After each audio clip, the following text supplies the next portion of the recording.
Fala aí pessoal, tudo certo? Eu sou Eduardo Jardim e esse é o Garden Futebol Internacional.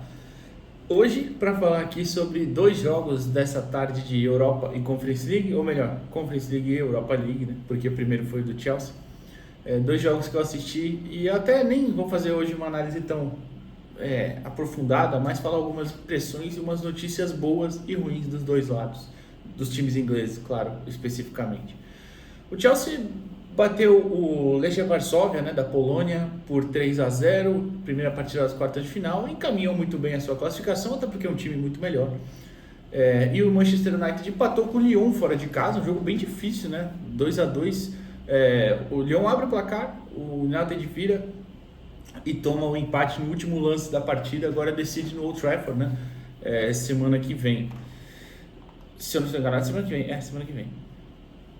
E sobre essas partidas, vou falar, como eu falei, algumas coisas boas e tudo mais, mas antes, se inscreve aqui no canal, deixa o like no vídeo, tem conteúdo quase todo dia, mas é bem variado por aqui, focado mais em futebol inglês, futebol espanhol, mas também de vez em quando tem futebol italiano, seleções tem bastante também, enfim. Bom, sobre o Chelsea jogou a conferência inteira, né, nesse ritmo de poupar a maioria do seu elenco. Hoje até teve alguns titulares, tá? É bem verdade. Mas jogou a maior parte assim e foi avançando, né? A primeira fase venceu todos os jogos. Alguns não jogando bem, é verdade, mas você tem que entender, né? Quando você pega um elenco que joga com muitos jogadores que entram esporadicamente, outros meninos da base e tudo mais, então você vai às vezes ter partidas ruins com falta de entrosamento especialmente. Mas o Chelsea foi vencendo assim. Avançou em primeiro, né? Depois passou. Como avançou em primeiro, vai direto para as oitavas, né? Não pega aquela primeira fase de mata-mata. Depois pegou o Copenhagen, né? E venceu os dois confrontos por 1-0 em casa e 2-1 fora. Até foi um jogo, acho que mais difícil do que esse agora contra o Legia, porque o Copenhagen normalmente também tem elencos mais qualificados, mais acostumados até a jogar essas competições europeias, né? Por mais que a conferência seja um terceiro escalão, é óbvio, né? Mas agora faz 3-0 no Legia, vai pegar o vencedor lá do outro confronto, que é o Rapid Viena, né? Se eu não estou enganado, é o Rapid Viena. Rapid Viena e o... Caramba, esqueci o nome do time, acho que é da Suécia o outro time. Vou ver aqui o Djurgårdens da Suécia. O Rapid venceu por 1-0 no primeiro jogo, o Chelsea pega quem passar desses dois. No outro lado a Fiorentina bateu o Celje e o Betis bateu o Jagiellonia, né, da Polônia, por 2-0. A Fiorentina venceu por 2-1. Enfim, todos os favoritos, né, passando mais ou menos até o momento. Mas enfim, o Chelsea foi com uma escalação bem mista, né? Por exemplo, foi sem a dupla de volantes aqui que eu falei, até que considerava os principais jogadores no vídeo da semana passada, ou foi essa semana, talvez, nem lembro mais. Enzo Fernandes e Caicedo ficaram no banco, o Nicolas Jackson, centralmente titular, também ficou no banco para o Nkunku jogar. Inclusive, eu achei até que essa temporada dele não é uma grande temporada, mas sei lá, né? Na conferência ele tá fazendo seus golzinhos, até porque é um jogador de um nível bem acima, né?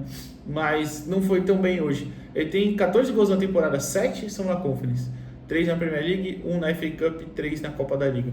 Mas sei lá, eu esperava mais dele nessa partida, por mais ele perdeu um pênalti até, não tô nem falando pelo pênalti em si, mas para aparecer, porque ele é um cara, um centroavante, não é bem um centroavante, mas é um atacante bem móvel, né? Que sabe sair muito bem da área e tal. E achei que hoje ele talvez não tenha conseguido muito isso. O Legia também jogou, né, daquele jeito, 5 caras lá atrás, segunda linha com 4 jogadores e 1 na frente, então era muito difícil furar esse bloqueio também. Defesa reserva também, né, jogou o Adarabioyo e o Badiashile, o Cowell e o Levi Cowell, né, o titular, e o Chalobah ficaram no banco, são os que têm atuado também. Enfim, então uma equipe muito mudada, o Acheampong pelo lado direito, mas o Palmer, por exemplo, jogou, um titular absoluto. O Jadon Sancho também jogou, enfim. Então, foi bem misto, mas dessa vez ainda teve até os titulares. Mas, falei que ia falar de boas notícias, né? Eu acho. O Reece James jogou hoje como um volante mesmo. Foi muito bem, teve um controle, mostrou um controle ali muito grande no meio de campo. Se sentiu muito à vontade, eu achei, no meio de campo. E eu gostei muito da atuação dele. Ele é um cara que sofreu muito com lesões, sempre vem sofrendo a carreira inteira com lesões, então jogar ali por dentro, uma posição diferente, que ele já até fez em alguns momentos, mas muito à vontade, realmente achei que foi uma boa notícia. Outra boa notícia foi a dupla dele, que nem foi mais ou menos um volante, o segundo volante, que foi o Desbury Hall, né? Ele jogou como um volante, mas um volante muito livre, ele chegava muito pelo lado direito, entrou na área por 2 vezes, teve chance de fazer gol, mas foi muito bem. É um jogador que chegou ao Chelsea, né, no meio do ano passado, e particularmente a mim ainda não tinha convencido, não que essa partida também tenha feito convencer, mas acho que é um jogador que mostra aí, que vai mostrando na conferência. Ele foi titular em praticamente todos os jogos, né? Aliás, praticamente acho que foi em todos, mas enfim, acho que se mostra aí uma alternativa, pelo menos nesse nível ainda. Claro, para imaginar ele na Premier League já é um pouco mais, tem que ter um pouco mais de calma e tudo mais, mas é um jogador que é interessante até a trajetória dele, né? Foi subindo do Blackpool pro Luton Town, depois do Leicester e aí agora no Chelsea em um nível um pouquinho mais alto, mas também fez um grande jogo. E que eu gostei muito também foi o Tariq George, né? Um jogador de 19 anos que é da base do Chelsea, é um jogador que tem ganhado cada vez mais espaço e tem ido muito bem. E hoje atuando ali pelo lado esquerdo, né? Fez o gol dele também. Aliás, é o gol que abre o placar, né? O gol dele, 1-0. Para dar meio que uma tranquilidade ali, né? Não sei. Porque em nenhum momento também pareceu que o Leicester ia ameaçar o Chelsea efetivamente. Mas foi o primeiro tempo pegado, né? Truncado e tal, não teve grandes chances de gol o Chelsea. E aí ele consegue fazer o gol para abrir o placar, né? Inclusive num rebote, num chute do Reece James, né? E depois o Madueke, que às vezes é titular também, né? Entra no segundo tempo e faz 2 gols. O segundo até o perde o pênalti, a bola sai para lateral, volta, aí no lance seguinte ele passa livre atrás dos zagueiros ali e completa um cruzamento e fez o terceiro gol, né, que fechou a vitória. Também acho que eu vou completar ainda o Tariq George, né? O Tariq George, então, como eu dizia, vem ganhando muito espaço também recentemente, e também é o campeonato que ele mais jogou, a Conference League. Então acho que é importante ele conseguir se mostrar como uma alternativa aí. E efetivamente é o primeiro gol dele como profissional, né? Porque ele tinha marcado um na Premier League Sub-21. Quem acompanha aqui o canal certamente acompanha muito o Jogo Falado, é santista. É o campeonato que o David Washington jogava.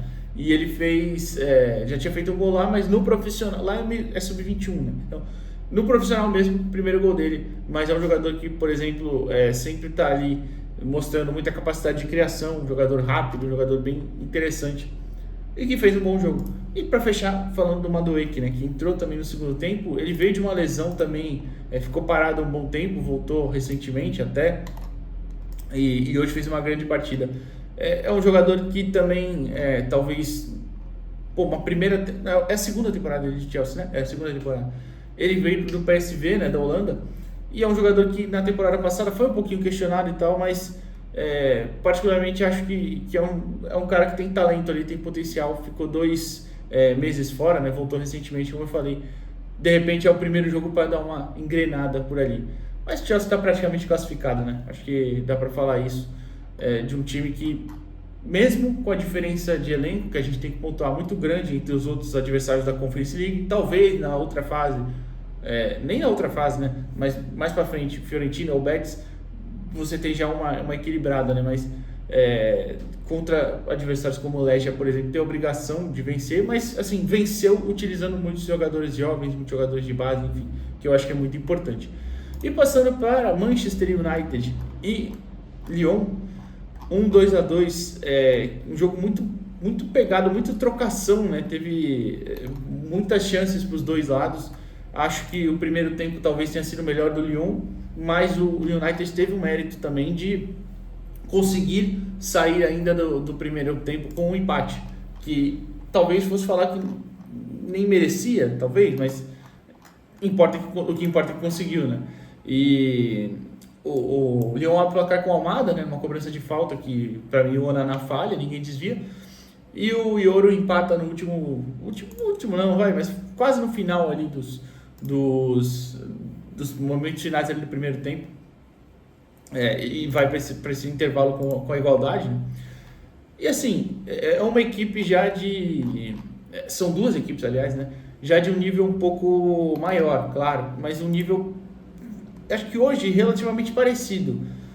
Claro que você compara os campeonatos nacionais, o Lyon é o quinto colocado hoje na França, o Manchester United é o 13º na Premier League, mas a capacidade de investimento também do United é muito maior, aí você tem que fazer pesa aquelas coisas todas ali.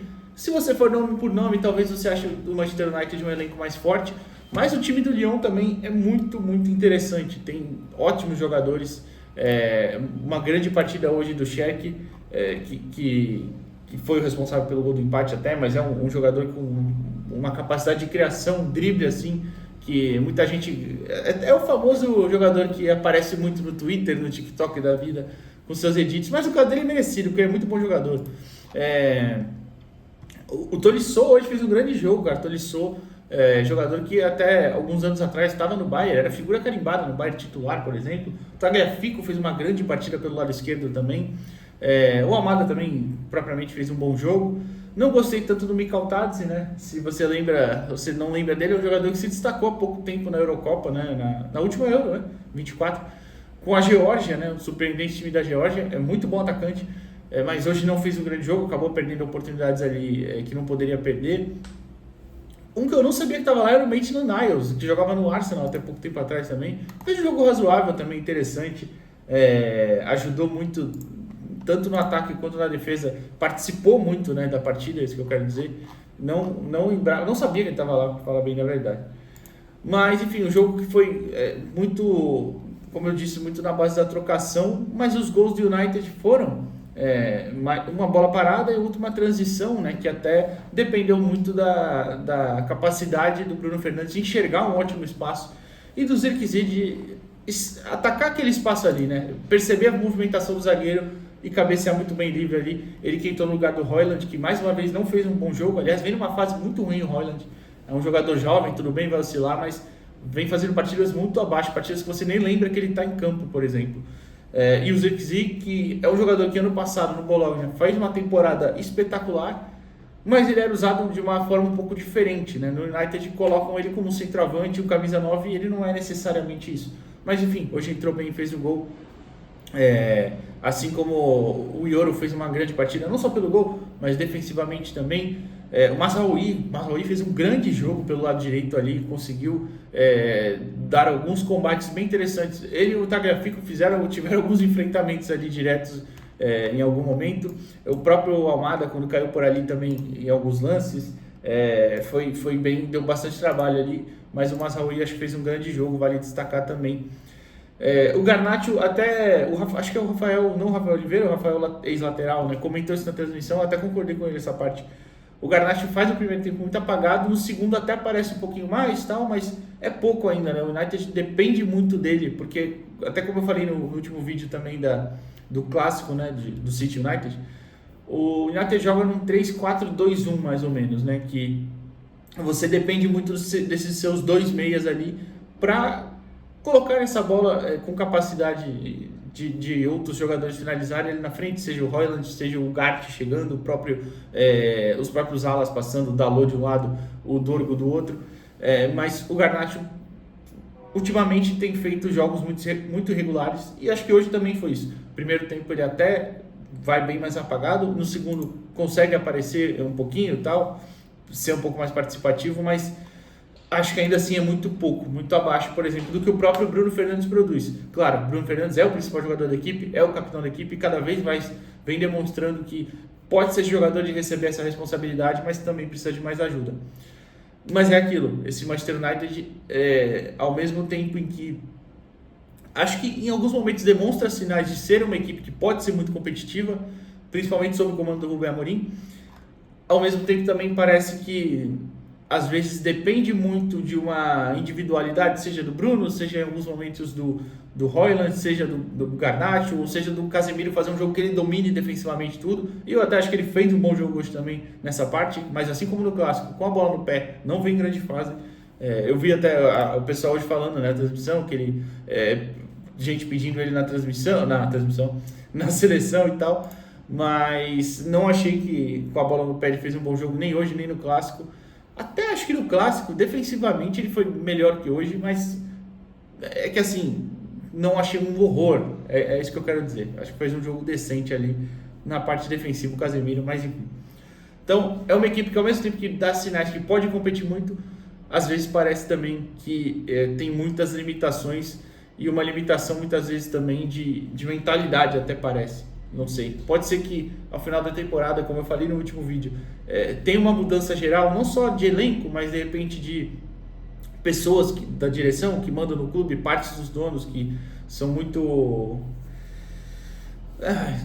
ruins, para falar bonzinho, são muito ruins para o clube e para a torcida, mas enfim, no momento não é isso que acontece. Próxima, claro que ainda tem chances para classificar, né? Evidente, até porque, como eu falei, teve momentos da partida que conseguiu chegar ao gol, que o Lucas Perry fez boas defesas também, mas também não tem nada garantido. Um 2-2 agora no Old Trafford semana que vem contra o Lyon, que, repito, é uma equipe que tem jogadores muito interessantes, tem jogadores criativos e com muita capacidade de conseguir colocar essa bola no chão com tranquilidade. E eu nem estou falando só do Cech, mas o próprio Tolisso, o Tagliafico, o Almada, o Mikal Tatsi em um dia melhor do que o de hoje. Enfim, tem opções. O Lacazette entrou muito bem também, né? Aliás, é a única substituição que faz o Lyon, né? Mas o Lacazette entrou muito bem. Ele que como um camisa 9 mesmo, né? Um cara que estava ali para ser a referência e conseguiu fazer bem esse papel. Mas enfim, o que vocês acharam dessas partidas? Se tudo der certo, eu vou assistir o compacto hoje de Barcelona e Borussia Dortmund para comentar sobre amanhã. Fechou? Se inscreve aqui no canal, deixa o like no vídeo e até a próxima. Valeu!